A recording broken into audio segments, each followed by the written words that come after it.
एक दिन हजरत शाह अब्दुल अजीज रहमतुल्लाह अलैह के पास एक अजीब और गरीब हुलिये वाला शख्स आया। उसका लिबास बहुत पुराना था, जैसे किसी पुराने दौर के अमीरों और बादशाहों का होता था। वो बैठा और उसने अपनी दास्तान सुनानी शुरू कर दी। हजरत, कभी मैं बहुत दौलतमंद था, नौकर चाकर, इज्जत व वकार, मगर किस्मत ने पलटा खाया, कारोबार तबाह हो गया और घर वालों ने भी मुंह फेर लिया। ताने और इल्जामात से तंग आकर एक दिन घर छोड़कर निकल पड़ा। चलते चलते एक मुसाफिर खाने तक पहुंच गया। वहाँ कुछ औरतें भी थीं जो बदकारी का धुंधा करती थीं। मैं भूख से निढाल था। एक औरत से खाना मांगा तो उसने बगैर कुछ कहे खाना दे दिया। खाने के बाद उसने पूछा, रात का क्या प्रोग्राम है? मैंने कहा, मेरे पास कुछ नहीं, बस उस खाने के बदले मजदूरी करवा लो। उस औरत ने मेरी हालत देखी और फिर मेरी पूरी कहानी सुनी। फिर वो मुझे अपने घर में ले गई। मैं डर गया कि ये तो बदकार औरत है, अब क्या होगा? मगर उसने एक छोटी सी थैली निकाली जिसमें 10 दिनार थे और कहा, ये पैसे मैंने अपनी मजदूरी से कमाए हैं, जिस्म बेचकर नहीं। ये मैंने अपने कफन के लिए बचा कर रखे थे, क्योंकि हराम की कमाई से कफन नहीं लेना चाहती थी। तुम ले जाओ, अगर वापस कर सको तो कर देना, वरना ये मेरी तरफ से सदका समझ लेना। मैं वो पैसे लेकर निकला।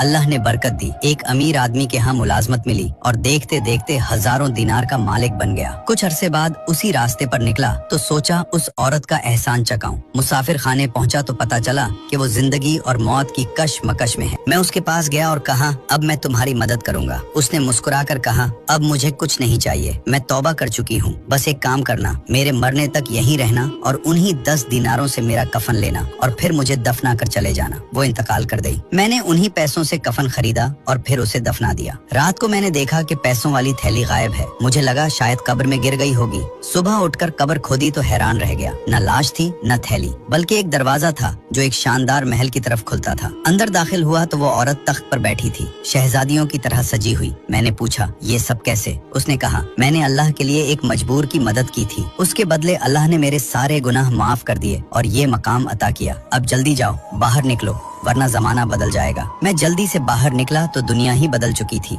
इमारतें नई, लोगों के लिबास नए, सब कुछ अजनबी। एक बूढ़े आदमी से पूछा तो उसने कहा, हमारे दादा पर दादा बताते थे कि 300 साल पहले यहाँ एक शख्स कब्र में उतरा था और कभी वापस नहीं आया। मैं समझ गया कि मैं वही शख्स हूँ। ये सुनकर हजरत शाह अब्दुल अजीज रहमतुल्लाह अलैह ने फरमाया, तुम्हारे जमाने के सब लोग जा चुके हैं, अब तुम ऐसा करो, मक्का मुकर्रमा चले जाओ। वो शख्स मक्का चला गया और बाकी उम्र अल्लाह की इबादत में गुजार कर वहीं इंतकाल कर गया। इस कहानी से हमें ये सबक मिलता है कि गुनहगार की एक खालिस नेकी भी अल्लाह को इतनी पसंद आ सकती है कि वो उसकी बख्शिश का जरिया बन जाए।